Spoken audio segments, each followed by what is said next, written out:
The Ottawa Coalition to End Violence Against Women is supporting the Step It Up campaign to make sure that violence against women is discussed as part of the 2014 Ontario provincial election campaign.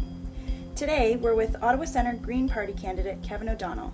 Thanks for taking the time to answer our questions. You're welcome. As Canadians, we value our safety net and how our tax dollars are being spent.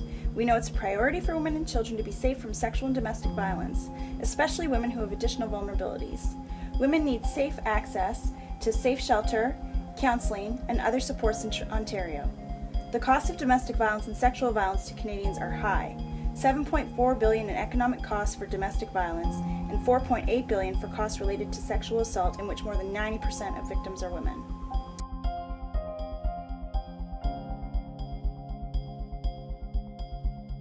The simple answer is yes, we would maintain all funding. These are important issues of safety and also in the broader case of just making people's immediate circumstances safer. The ability to give people safe environments in which to live is a huge factor in how healthy they are over the entire lifespan that they enjoy. So helping people in immediate need is also a factor in the long-term health outcome of people, and that has a direct bearing on the province's finances. So not only is this an equality and human rights issue that's important for people's immediate safety, it's also of interest to the province to do this because it's going to save the province a lot of money over the long term.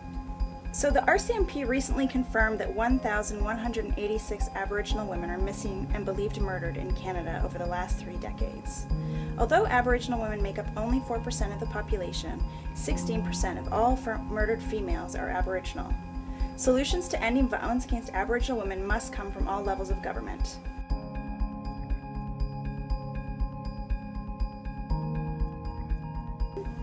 We do. We will make that commitment. I will make that commitment. Interestingly, this very question was one of the first ones I was asked at my very first all candidates debate last election in 2011, and since then nothing's been done. It's in the news again, and I'm grateful that groups like this are pushing this because it's so easy in politics and in Canada and just on all the issues we have to confront that these issues get sidelined year after year. So I would make that demand. I would be happy to stand up at Queen's Park and make that demand of the federal government and make that demand to the other provincial governments to also make these demands of the federal government, because this is it's a pan-Canadian problem, so we need every jurisdiction to pull their weight on this. So the next question that's related, is there party strategy in the Green Party to address violence against Aboriginal women in Ontario? We don't have a specific strategy document that I could point you to that would address this. What I will answer, how I will answer is with the Green Party of Ontario has 10 key values. These are our foundational values of the party. It's what attracted me to the party in the first place. 2 of those I'll mention. One of them is nonviolence. We're a party dedicated to nonviolence in every factor.